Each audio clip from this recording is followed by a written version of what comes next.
मुख्य प्रश्न हाच आहे की जी मतं कमी आहेत त्यांची तजवीज भाजप या निवडणुकीसाठी नेमकी कशी करणार आहे?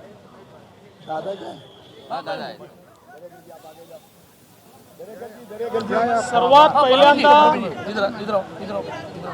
आमचे नेते माननीय नरेंद्र मोदीजी यांच्या सरकारला 8 वर्ष पूर्ण झाले, त्याबद्दल मी भारताच्या जनतेचे आभार मानतो आणि माननीय मोदीजींच्या सरकारचं अभिनंदन करतो की 8 वर्षामध्ये नवभारताचं जे चित्र निर्माण केलं आहे ते गरिबापासनं मध्यमवर्गीयापासनं प्रत्येकाला भावलं आणि म्हणूनच मोदीजी जगातले सर्वात प्रसिद्ध नेते आणि मान्यताप्राप्त नेते झाले आहेत। आज राज्यसभेच्या निवडणुकीकरता भारतीय जनता पार्टीतर्फे 3 उमेदवारांची उमेदवारी आम्ही दाखल केली आहे।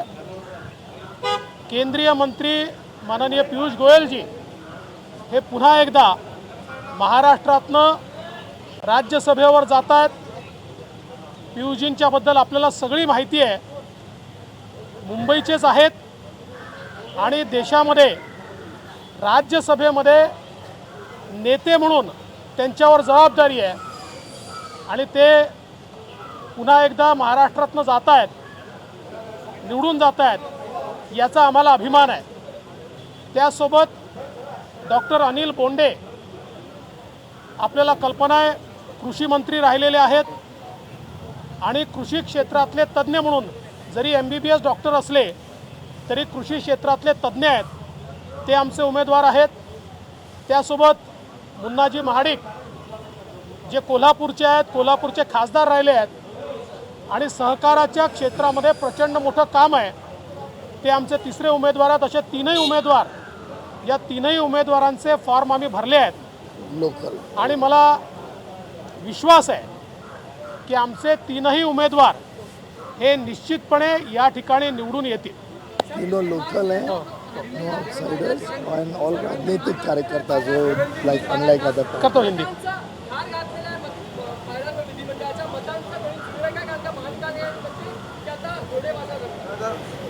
असं आहे की आम्हाला घोडेबाजार करायचा नाही, आमचे 3 लोक निवडून येणार आहेत, त्यांनी निर्णय घेतला पाहिजे।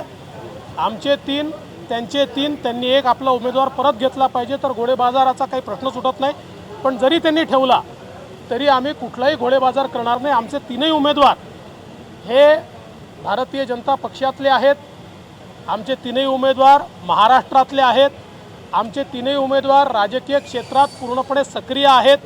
त्यामुळे मला विश्वास आहे की सत्सद विवेक बुद्धीने देखील काही लोक आम्हाला या ठिकाणी मतदान करणार आहेत आणि निश्चित आमचे उमेदवार निवडून येतील।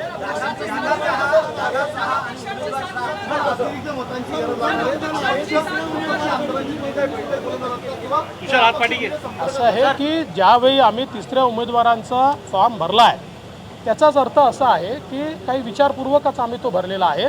त्यामुळे निश्चितपणे मला विश्वास है कि आम्ही तीसरा उम्मीदवार आमचा निवडून आणू। देखिए, सबसे पहले हमारे देश के आदरणीय प्रधानमंत्री माननीय श्री नरेंद्र मोदी जी, इनकी सरकार को 8 साल पूरे हो रहे हैं, इसलिए मैं भारत की जनता का आभार व्यक्त करता हूं और मोदी जी को और उनकी सरकार को बधाई भी देता हूं और धन्यवाद भी देता हूं। 8 साल में मोदी जी के नेतृत्व में जिस प्रकार से भारत ने उन्नति की है, प्रगति की है, जिस प्रकार से नव भारत का निर्माण लोगों ने अपनी आंखों से देखा है, गरीब कल्याण का एजेंडा जिस प्रकार से देश के भीतर आज लागू हुआ है और हर व्यक्ति की मनोकामना पूरी करने का काम जिस प्रकार से मोदी जी कर रहे हैं, एक बहुत बड़ी संतुष्टि उनके प्रति देश में दिखाई पड़ती है और विश्व के सबसे पॉपुलर नेता के रूप में आज मोदी जी उभरे हैं, ये हमारे भारत देश के लिए एक सम्मान की बात है। आज राज्यसभा चुनाव के लिए भारतीय जनता पार्टी के उम्मीदवारों ने अपना पर्चा दाखिल किया है। हमें बहुत खुशी है कि भारतीय जनता पार्टी के राज्यसभा के नेता और केंद्र सरकार में मंत्री श्री पीयूष गोयल जी, इन्होंने आज महाराष्ट्र से पर्चा दाखिल किया है। महाराष्ट्र से, इससे पहले भी वो महाराष्ट्र से ही यहाँ पर सांसद रहे हैं, फिर एक बार उन्होंने महाराष्ट्र से पर्चा दाखिल किया है। ये हम अपने लिए बहुत सम्मान की बात मानते हैं। साथ साथ किसान नेता और पूर्व में कृषि मंत्री रहे हुए डॉक्टर अनिल बोंडे जी, जो MBBS डॉक्टर है लेकिन किसानों के नेता है, उन्होंने भी पर्चा भरा है। और तीसरे, पूर्व में सांसद रहे और सहकारिता के क्षेत्र में जो बहुत ही अच्छा कार्य करते हैं, ऐसे मुन्ना जी महाडिक कोल्हापुर के, उन्होंने भी आज भारतीय जनता पार्टी की ओर से पर्चा भरा है। हमें विश्वास है कि हमारी तीनों सीटें चुनकर आएगी और भारतीय जनता पार्टी कंफर्टेबली फिर एक बार 3 सांसद महाराष्ट्र से भारत की राज्यसभा में भेजेगी। लगातार इससे खरीद फरोख्त बढ़ेगी और जानबूझकर 7वां कैंडिडेट काम करके। देखिए, खरीद फरोख्त का तो कोई विषय नहीं, हम तो करते नहीं है। अगर उनको डर लगता है तो उनका कैंडिडेट वापस ले ले वो, क्योंकि हमारा तो चुन कर आने वाला, हमारे 3 थे, हम वापस 3 भेज रहे हैं हमारे, तो इसलिए अगर उनको डर है तो उन्होंने वापस लेना। हम खरीद फरोख्त नहीं करेंगे।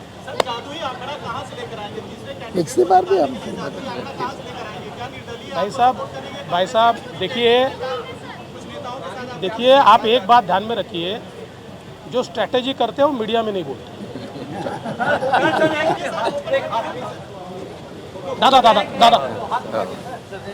भारतीय जनता पार्टी का भारतीय जनता पार्टी का निश्चय हमारा पक्का है, जीत हमारी पक्की है। अरे विजय हमारा पक्का है, जीत हमारी पक्की है। अरे विजय हमारा पक्का है, जीत हमारी पक्की है। अरे विजय हमारा पक्का है, जीत हमारी पक्की है। अरे विजय हमारा पक्का है, जीत हमारी। सबसे पहले तो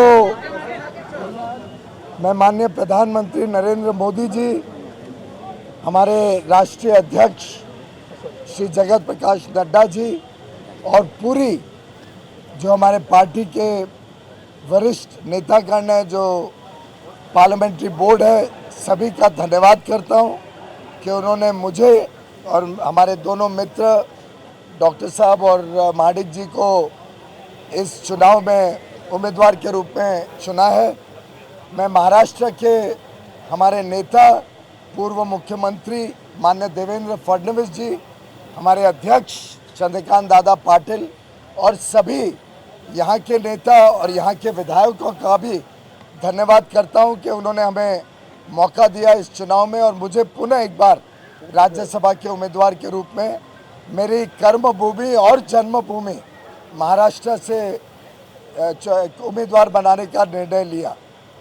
प्रधानमंत्री मोदी जी ने आज से 8 साल पहले 26 मई 2014 को कहा था उनकी सरकार गरीबों के लिए, देश के वंचित, शोषित, पीड़ित और जो समाज में सबसे नीचे की कड़ी पे हैं, उनके लिए समर्पित काम करेगी।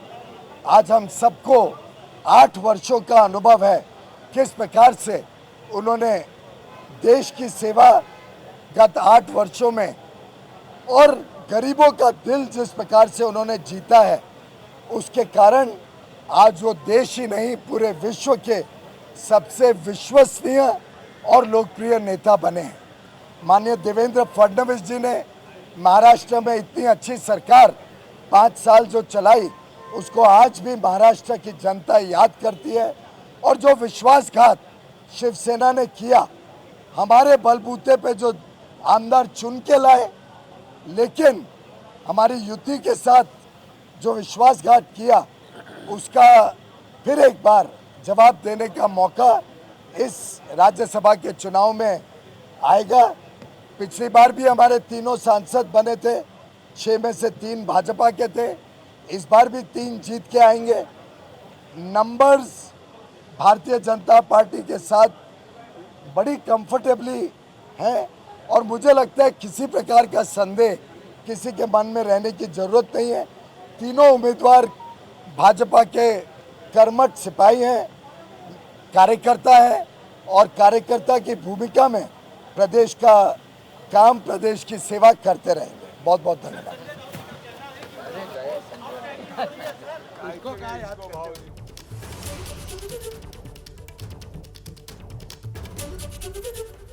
तर 3 उमेदवार रिंगणात उतरवल्यानंतर भाजपची पहिली प्रतिक्रिया की घोडेबाजार टाळायचा असेल तर महाविकास आघाडीनं आपला उमेदवार मागे घ्यावा। भाजपकडे ही निवडणूक जिंकण्यासाठी 3ही उमेदवार निवडून आणण्यासाठी पुरेसं संख्याबळ आहे। या संख्याबळाची रणनीती आम्ही मीडियामध्ये जाहीर करणार नाही असं देवेंद्र फडणवीस यांनी म्हटलं। एबीपी माझा, उघडा डोळे बघा नीट।